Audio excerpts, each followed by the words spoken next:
MBK 2.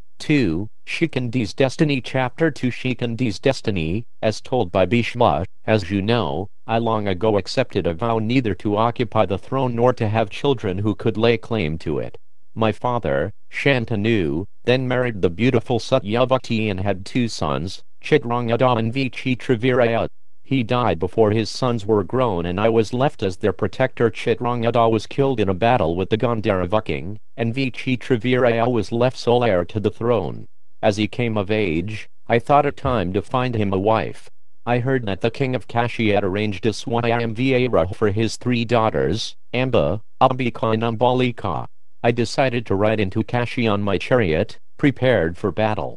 Kings and princes had assembled at the Swayamvara from all over the world, all hoping one of the girls would choose to marry them. Upon seeing this, I remembered that the wise approve of many kinds of marriage, but for a Kshatriya the best is when the bride is snatched from an assembly of warriors after defeating them in a fight. I then announced to the kings that I had decided to carry away all 3 princesses for my younger brother, and challenged them to prevent me if they could. Then I took all 3 maidens onto my chariot and sped away. The kings were at first surprised, then furious. They pulled on their armor and mounted their chariots. Soon hundreds of them were in pursuit. Thousands of arrows showered down upon my chariot, but I dexterously avoided them all. As the princesses trembled in fear, I took up my own bow and turned to face the kings. I countered the shower of their shafts with my own. At the same time, I pierced every one of my antagonists. So swiftly did I shoot my arrows that my foes were completely confounded and could only applaud my prowess. Some were killed and others had their weapons smashed and their armor torn off. They retreated and fled in various directions. Shalva, however, continued to chase me. He was determined to win the hand of one of the maidens, and he rushed after me shouting, "Stay, stay provoked." I faced him. A furious but short-lived battle ensued. I soon overpowered Shalva and destroyed his chariot, although I decided not to kill him. I then returned to Hastinapura with the 3 maidens. When I arrived in Hastinapura, the eldest princess, Amba, approached me and said, I had already chosen Shalva as my husband. He too accepted me in his heart and my father agreed to the match. I would have chosen him in the Swayamvara, but you kidnapped me and I did not have the opportunity. O knower of virtue, tell me what I should now do. I asked her to wait while I discussed the matter with the Brahmins. It was concluded that Amba should be allowed to go to Shalva's city and offer herself to him.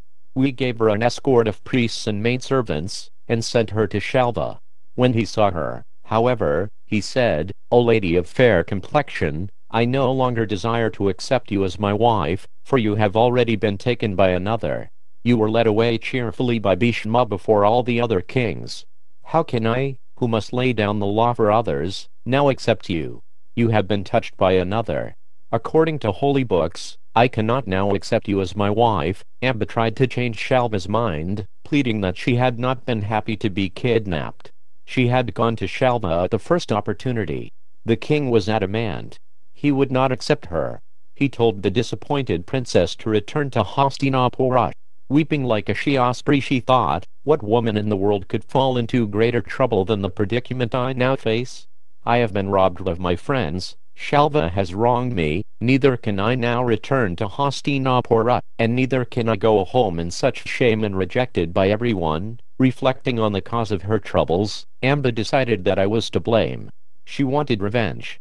Rather than return to Hastinapura, she chose to go to Armitaja and stayed the night. In the morning, the rishis saw her weeping and inquired about her sorrow. The lady told them everything and asked them to help her, but the rishis replied, We have renounced all worldly action. What can we possibly do to help your cause? Amba asked that they allow her to remain with them and to engage in asceticism. She had decided that the calamity that had befallen her was the result of her past sins, and that by practicing penance, she could become freed of them. The rishis consulted among themselves.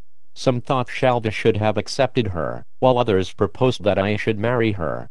Eventually they decided that she should return to her father, for a woman must always be under the shelter of a husband, son or father.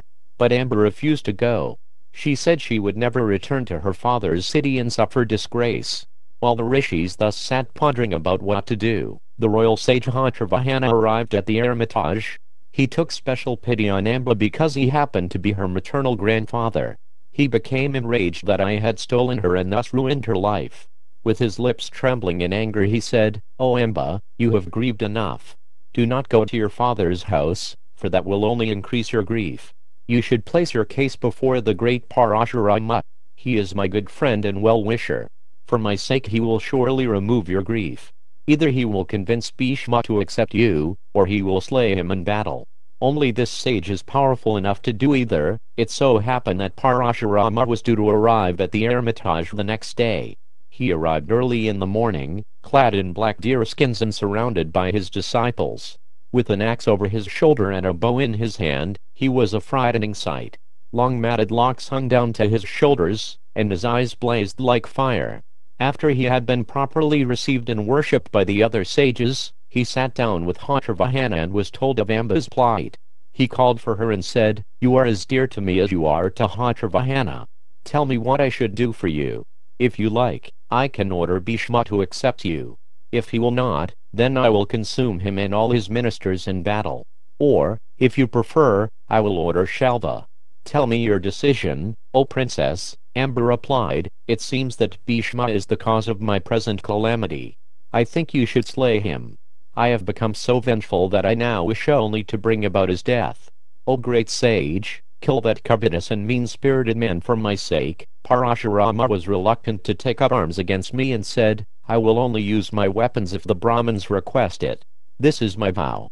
I can, however, make either Bhishma or Shalva accept my order. Therefore, select one of them as your husband, fair maiden, and I will do the rest." Amba had already concluded that all she wanted was for me to die. She asked Parashurama again and again to challenge me to a fight. At that time another rishi, Akritavana, feeling compassion for Amba, also requested him to fight. Because a Brahmin requested him, Parashurama finally said, "All right, I will go to Bhishma to seek a solution by peaceful means. If he will not accept my words, then I will certainly slay him." The following day he made his way to Hastinapura with Amba. I worshipped him with all respect, and then he said with anger in his voice, "O Bhishma, in what consciousness did you kidnap Amba? Although you took her by force, you then sent her away. You have robbed her of her virtue, for no other man will now accept her. Therefore, you should accept her either for your brother or for yourself." I replied, "I cannot by any means take back this maiden, for she has given her heart to another. It is always wrong for a virtuous man to accept such a woman. I cannot renounce my duty out of fear, greed, attachment or pity. This is my vow, O Rama." The sage blazed, "If you do not act according to my instructions, then I shall slay you and all your ministers." He said this repeatedly, and I tried in many ways to calm him with gentle words. Realizing that he was bent upon fighting, I asked, "Why do you wish to fight with me, O best of your race? In my childhood I was your pupil, and you taught me the military arts." Parashurama replied, "Although I am your preceptor, you have not obeyed my command. There is only one way to gratify me: either accept this maiden and perpetuate your race, or prepare yourself for death." But my guru's words found no place in my heart. I replied, "O Lord, what you are commanding me to do I cannot do. What is the use of laboring for it? What foolish man would accept into his house a woman sighing for another? Furthermore, I have made a solemn vow never to marry. I see no virtue in your order. The god Vayu has stated that a preceptor may be abandoned if he is vain, has swerved from the right path, or does not know his proper duties. I see no sin in fighting with you on this occasion rather than accepting your order. You are asking me to engage in an unrighteous act only for your profit. Witness now the strength of my arms and my superhuman prowess. Let us go to Kurukshetra. Slain by my arrows, you will attain the glorious regions you have earned by asceticism. O you whose only wealth is devotion." But then, I was myself infuriated. I added, "You boast that you have conquered the entire Kshatriya race, but today I will prove that boast false. When you defeated the Kshatriyas, I had not yet been born, nor anyone like me. You consumed straw. He who will end your boasts and your desire for battle has now been born. I will destroy your pride. Do not doubt it." The sage smiled. "It is fortunate, O Bhishma, that you wish to fight. I will thus curb your arrogance. We will fight at Kurukshetra. There your mother Ganga will see you thrown down and turned into food for vultures. O ruler of the earth, your mother does not deserve to see such a sight, but it must be so, for you are foolish and overly proud. I bowed before the sage and said, Be it so. After performing propitiatory rites to invoke the Brahman's blessings, I mounted my chariot and headed out of the city. Equipped with all my weapons, I shielded my chariot with a white umbrella and yoked my white horses, which can move with the speed of the wind.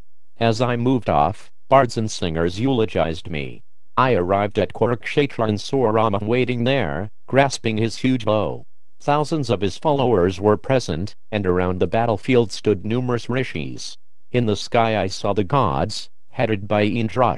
Celestial music sounded and flowers fell from the heavens. My own mother, assuming her divine human form, came before me and asked, What do you wish to do, my dear son? When I told her, she reproved me.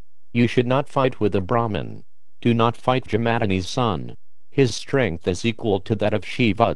He exterminated the Kshatriya race. You know all this. Why, then, have you come to fight with him? I explained to my mother all that had happened and made it clear that I would not now turn back. She then implored the sage not to fight with me. I was, after all, his disciple, which is non-different than his son. The sage said he was determined to teach me a lesson. Helpless to stop either side, my mother retired from the battlefield, feeling anxious for my sake. I looked across at Parashurama and saw that he had no chariot or coat of mail. I called out, How can I fight you while you stand upon the earth, O Rama? Mount a chariot and put on your armor, for I will now release my weapons. Rama laughed back, The earth is my chariot, the Vedas are my horses, and the wind is my driver. The mothers of the Vedas, Gayatri, Savitri, and Saraswati, you're my armor. Well protected by all of them I shall fight, O delighter of the Kurus. The sage immediately covered me on all sides with a thick shower of arrows. Repelling his shafts, I saw him mount a blazing chariot that resembled a city. Celestial horses were yoked to it, and it was protected and ornamented by golden armor and decorations.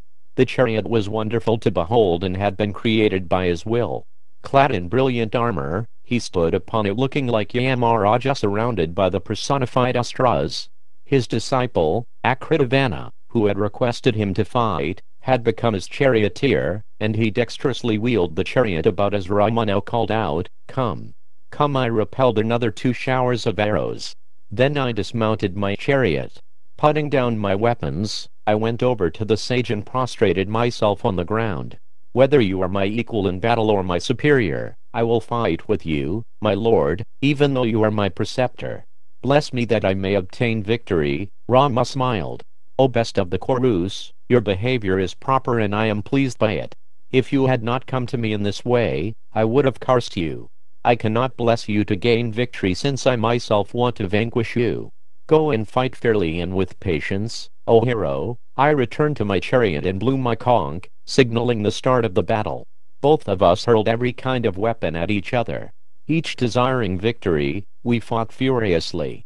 Laughing, I released broad-headed shafts which chopped his bow into fragments again and again. Other arrows passed clean through his body and came out dripping blood, entering the earth like hissing serpents, but by his spiritual power the sage maintained his life and fought back with fearsome energy. Covered with blood, Rama stood in his chariot like a mountain pouring forth lava. He responded with well-sharpened arrows that struck me like thunderbolts. Pierced in my vital organs, I trembled and held onto my flagstaff for support. I summoned all my patience and, regaining my composure, released 100 deadly shafts at Rama. Struck by my arrows, Rama fell senseless to the floor of his chariot. I was immediately seized by remorse. What have I done? I have slain my own preceptor, a virtuous Brahmin. I dropped my weapons and held my head in anguish, but Rama soon rose again, his charioteer having expertly removed the arrows and tended him. The sun set and we retired for the day, coming together in the evening as friends. The next day at sunrise we faced each other again on the battlefield. Rama shot blazing arrows with serpent-like mouths. I cut them down with my own arrows even as they sped through the air. The sage then resorted to celestial weapons, which I countered with my own. During the violent exchange of weapons, I was suddenly caught on the chest by a dart that rendered me unconscious. My charioteer quickly removed me from the battle, and all of Rama's followers, along with Amba, sent up a cheer. After some time I regained consciousness and ordered my charioteer to take me back into battle. He urged on my horses, which seemed to dance as they bore us toward Rama. As soon as I saw him I fired hundreds of straight flying arrows that screamed through the air, but Rama cut every one of them into pieces with his own arrows and they fell uselessly to the ground. Then I sent hundreds more shafts at Rama, even as he was countering my last assault. He was caught off guard and knocked unconscious. As he fell from his chariot a loud cry of Alice went up from his followers. Seeing him drop to the earth like the sun fallen from the sky, the Kashi princess, along with his many disciples, ran over and comforted him. They sprinkled his face with cool water and uttered benedictory hymns. Rama slowly rose and looked across at me, seated on my chariot. Enraged, he shouted, "Stay, Bhishma! You are already killed." Even before remounting his chariot, he shot an arrow which seemed like the rod of death. It hit my right side and sent me spinning. As I reeled, Rama killed my horses. He simultaneously covered me with 1,000 more arrows. Without becoming confounded, I countered his attack with lightness of hand. As I struck down his arrows, my charioteer quickly fetched fresh horses for my chariot. A terrible exchange went on between us. Our celestial arrows met in midair and stayed there without falling. The sky became covered with a network of arrows that screened the sun. Rama shot thousands, then tens of thousands, then millions of arrows at me, which I duly countered with divine weapons. A great fire appeared in the sky, reducing the surrounding forest to ashes. As we fought on in this way, the sun set and the battle subsided. We fought for many days, utilizing every celestial weapon and all forms of combat the Vedas describe. Brahma released missiles which can hardly be described. They assumed diverse forms and came from every direction. I was continuously whirling in my chariot, repelling his weapons and trying to counterattack with my own. Both of us sought gaps in our opponent's defenses, and we both defended ourselves closely. The battle raged through the day, and at night we rested. We were both extremely exhausted from the fighting. On the 23rd day of the battle, Rama fought with redoubled strength. All of a sudden he fired a number of arrows which fell upon my horses and charioteer like venomous serpents. They were all slain and I was left standing on an immobile chariot as Rama shot arrows charged with death at me. As I fought off his shafts, Rama fired a powerful missile that came at me like a streak of lightning. It caught me on the chest and threw me backwards off the chariot. I fell on the ground a full 50 paces away. Thinking me dead, Rama roared like a thundercloud and all his followers cheered. The Kurus who had accompanied me were overwhelmed with sorrow. As I lay there stupefied, I saw 8 brilliant Brahmins with celestial forms surrounding me. They raised me off the ground and gently supported me. Sprinkling my face with cool water, they said, "Do not be afraid. You will soon be successful." Revived and comforted, I stood up and saw my chariot yoked to fresh horses that my mother was tending. I touched her feet and worshipped the memory of my ancestors. Then I ascended the chariot and sent her away. I took the reins and continued fighting. I managed to catch him with an arrow of great power that pierced him deeply. He dropped to his knees and his bow slipped from his grasp as he fell down senseless. I then saw many inauspicious omens. The sky rained blood and meteors fell. The sun was eclipsed, high winds blew, and the earth trembled. But Rama was only stunned. In a short while, he got back to his feet and continued the fight. Both of us threw our fiercest weapons at each other until the sun set, when we again retired for the night. That night, as I lay on my bed, my mangled body being tended by physicians, I thought that the battle would never end. I prayed to the gods that they would show me some way to overcome Rama. Then, while I was sleeping, I again saw the 8 Brahmins who had visited me on the battlefield. Comforting me again, they said, "Fear not, O son of Ganga. You are our own body and we will give you all protection. You will surely vanquish Rama. Here is a weapon which was known to you in your previous birth. Manufactured by Vishvakarma, it is called the Prashwapa, and no one on earth knows it, not even Rama. Call it to mind in the battle tomorrow and it will come to you. Rama will be thrown down by that weapon, but not killed. He cannot be slain, but he will be defeated and rendered unconscious by the Prashwapa. You will then be able to revive him with the Samvadhana weapon." The luminous Brahmins vanished and I awoke with joy. The sun rose and the battle began again.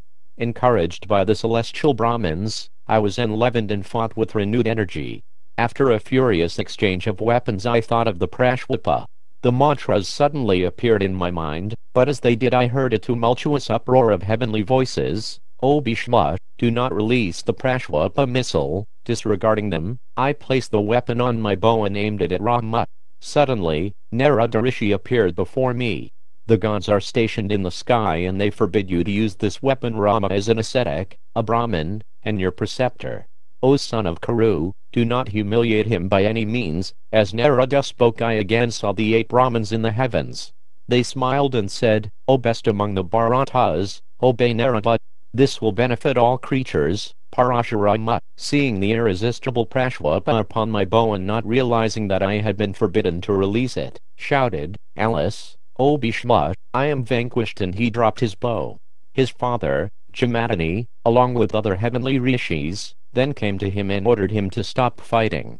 They told him that I was one of the 8 Vasas and that he could not slay me in battle. Jamadagni said, "Arjuna, the powerful son of Indra, will later cause Bhishma's death. Brahma has ordained this." So the battle ended. Severely wounded, I went before my preceptor and prostrated myself at his feet. After this he said to Amba, "O princess, you have seen me exert myself to defeat Bhishma. Still I have not been able to overpower him. Therefore, you may go where you please. There is nothing more I can do." The maiden replied mournfully, "Be it so, O Holy One. You have done your best on my behalf and I am grateful. Still, my heart burns with revenge.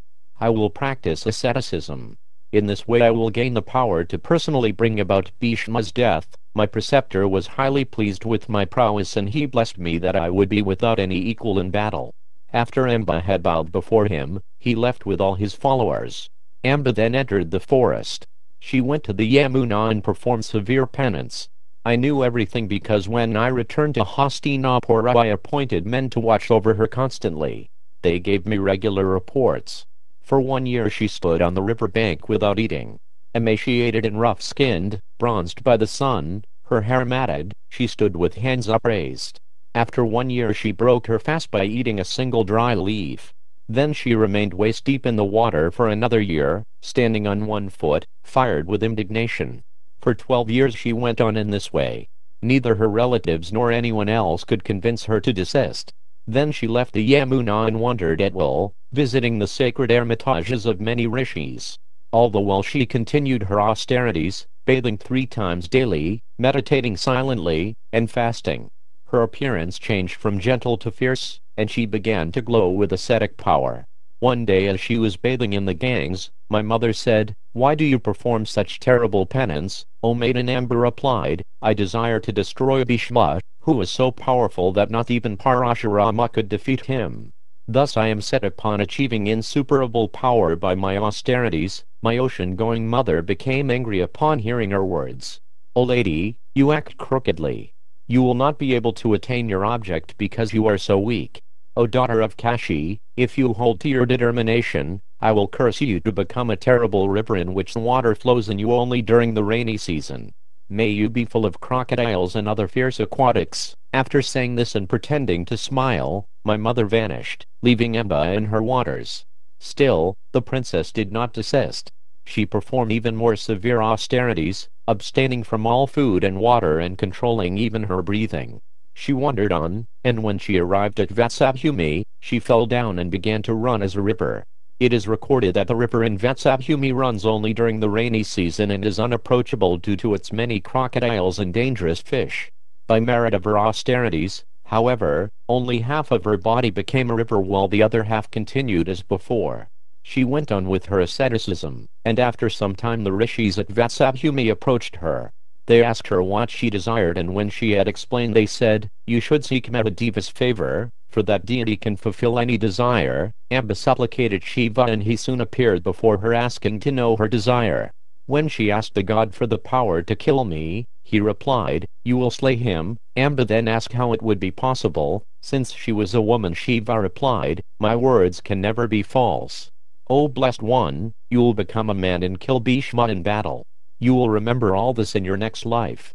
Born in Drupada's line, you will become a Mahābhārata, quick in the use of weapons and highly skilled and fierce in battle. This will come to pass soon. When Shiva vanished, Amba gathered wood and built herself a funeral pyre in the sight of all the rishis. Setting fire to it, her mind burning with wrath, she hurled herself onto the pyre, crying for the destruction of Bhishma. So Sikhandi was Amba in his last life. He was born first as a woman and then attained his present form. Listen as I tell you how this occurred. Drupada's queen was childless for a long time. Together, she and her husband worshipped Shiva for a child. He prayed for a powerful son, but Shiva told him that his wife would give birth to a daughter who would later be transformed into a man. Although Drupada beseeched the god for only a son, Shiva replied, "It shall be as I have said, for it has been decreed by destiny." Soon after, Drupada's queen conceived. In due course she gave birth to a daughter. Remembering Shiva's words, Drupada announced that a son had been born. He had all the rituals performed for a boy. No one saw the baby, only a few trusted palace staff knew the truth. Drupada raised his child with love, teaching her riding and all the arts. He also had her instructed in bowmanship and other martial skills. When she became a youth, the queen asked Drupada to find her a suitable wife. Drupada was anxious. The child had not been transformed into a son. Were Shiva's words false? But his wife was fixed. Mahadeva's promise cannot fail. Sikhandi will become a male, and therefore should marry a woman. Drupada was convinced by the queen's faith and arranged for a marriage. He chose the daughter of Hiranyavarman, king of the Dasharnakas. That king was unconquerable, and he was happy to give his daughter to Drupada's son. No one suspected anything when the wedding ceremony was performed. The youthful Sikhandi, beautiful like a god, appeared dressed as a boy in fine armor. She remembered the events of her previous life and Shiva's words, so even though she had been born a woman, she conducted herself as if she were a man. But it was only a matter of time before Hiranyavarma's daughter discovered the truth. She sent messengers to her father to inform him that Drupada's son was actually a woman. Her father was furious. He sent an emissary to Drupada saying, "I am insulted by your wickedness. How could you have accepted my daughter in marriage for your own daughter? I am preparing now to come and punish you for this act. Soon I will slay you and all your ministers." Drupada was caught like a thief. There was nothing he could say. He tried to convince Sikhandi's wife that her husband would in fact soon become a male, but all to no avail. The girl's father amassed a large army and marched on Kanpilaya. Drupada was alarmed. He said to his wife, "Fools that we have brought a great calamity onto our heads. We are in danger. What should we do now, in your opinion?" Drupada and his wife concluded that their only recourse was to worship the gods. Drupada supplicated the deities, while Hiranyavarma advanced on his country. Meanwhile, Sikhandi, in sorrow at the danger she felt she had brought on them all, left the city.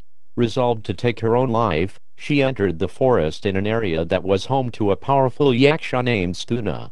Finding his abode, a white palace washed with lime, she entered it and sat down to practice austerities. A few days later, Stuna returned and saw her sitting there, her body reduced from fasting. Kind by nature, he asked her why she was performing asceticism. The yaksha said, "Tell me if I can do anything to help you." Sikhandi replied, "No one can give me what I desire," but Stuna didn't agree.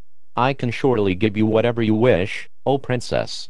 I am Kubera's attendant and can grant boons. I will bestow even the unbestowable. Tell me then what you desire." Sikhandi related the whole story in detail, concluding, "The only way to save the present situation is that I attain my manhood, O faultless one." The yaksha, saddened by her story and feeling afflicted by destiny, considered her request carefully. Finally he replied, "Truly this must be so.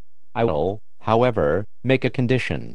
I am able to grant your wish only by changing my sex with yours, but you must return my manhood after a short time." Sikhandi agreed to return to Stuna as soon as Hiranyavarma left Kanpilaya. The two then exchanged sexes and Sikhandi went back to her father's palace. When Hiranyavarma's army arrived at Kanpilaya, he dispatched his priest to Drupada, saying, "Come out and give me battle, vile one. You have cheated me." But by then Sikhandi had returned in a male form. Drupada said, "There has been a mistake, O Holy One. The king has been misinformed. See for yourself my son's gender." The surprised Hiranyavarma had a number of beautiful maidens sent to examine Sikhandi. When they informed him that Drupada's son was indeed male, he entered Kanpilaya with a glad heart. He stayed with Drupada for some time and finally returned to his own country, happy in his newfound alliance with Drupada. Spuna had concealed himself in his palace, waiting for Sikhandi's return. As he waited, Kuvera happened to pass by, coursing through the skies in his heavenly chariot. He saw Stuna's palace, shining beautifully and adorned with colorful banners, gems, and garlands. Descending, he approached the palace, but when no one came out to greet him he angrily asked his attendants, "What fool lives here? Why does he not greet me?" Some yakshas then informed Kuvera what had transpired. They told him that Stuna was hiding in shame in his palace. Kuvera replied, "Bring that foolish one here. I will punish him." Stuna came out. In his woman's form he stood bashfully before his master, Kuvera. "Why have you acted in this way?" Kuvera asked. "You have humiliated the yakshas by giving away your sex. Therefore I curse you not to regain your masculinity." Sikhandi too will not regain her female form. The other yakshas felt compassion for Stuna. After all, he had acted only out of kindness. They asked Kuvera to set a limit on his curse so that Stuna would not be always punished. Kuvera said, "When Sikhandi dies, Stuna will regain his male form. Let him be free of anxiety." The powerful Kuvera, who can travel long distances in a moment, then left with his followers. Shortly afterwards, Sikhandi returned. "O Stuna, as we have agreed, I will now return your manhood." Stuna replied, "It has been ordained that manhood shall be yours for this life, O noble one. Be pleased to return to your abode." Hearing this, Sikhandi returned in joy to Kanpilaya. When Bhishma finished telling the story, he added, "Thus Sikhandi, formerly Amba, hates me, but because he was first born a woman, I will never raise weapons against him. I have vowed this, I will not fight with weapons against women, or those who bear women's names, or even those who appear like women. O Duryodhana, I will not fight with Sikhandi even if he attacks me, desiring my death." Duryodhana nodded. He looked at Bhishma with respect. Even though the grandfather was often cutting and harsh toward him, the prince could not deny his nobility. Placing his hand on the royal scepter, Duryodhana said, "O son of Ganga, we will now have to fight the mighty Pandava army. Abounding in heroes equal to the universal protectors, the army will be as difficult to cross as the ocean. Tell me, O grandsire, how long you feel it will take you to annihilate them?" Bhishma's old leathery face, adorned with a flowing white beard, broke into a smile. "It is fitting that you should ask, Duryodhana. A leader must know both the strengths and weaknesses of both the enemy and himself before beginning to fight. Hear then of the utmost power I will display in this war. Using ordinary weapons on ordinary soldiers, and celestial weapons on those versed in them, I can slay 10,000 foot soldiers and 1,000 charioteers a day. Or it may be more. If I become fired with anger when I release my weapons, I can destroy many more men than that. However, you should know that I will only fight fairly." Bhishma reminded Duryodhana of the rules of battle, which he would not break. For example, heroes should never use divine weapons to kill lesser warriors. The fight should always be equal. Even if one possessed celestial weapons, he should contend only hand-to-hand with a weaponless enemy if such became necessary. Bhishma's hand touched his bow. "In this way, O king, by fighting ceaselessly throughout the day, I can slay the enemy army in 1 month." Cheering Bhishma, Duryodhana turned toward Drona. "O preceptor, what about you? How long do you think it would take you to overcome the enemy like Bhishma?" Drona smiled at Duryodhana. "I am old and have lost some of my strength. Still, I will exert myself fully and consume the Pandava army by the fire of my weapons. I also think I can annihilate all the warriors in about a month." Kripa said it would take him 2 months, and Ashvathama, bolder, said he could do it in 10 days. Karna said he could annihilate the enemy in 5 days, at which Bhishma laughed and said, "You may speak in such strains only so long as you do not encounter Arjuna with his weapons and his conch." Guided by Vasudeva, "Say whatever you will, son of Ratha, for talk is cheap." Karna frowned, but remained silent. Duryodhana continued questioning his generals and commanders, ascertaining their power and determination to fight. The Kauravas discussed their battle plans well into the night. Soon after sunrise the fight would begin.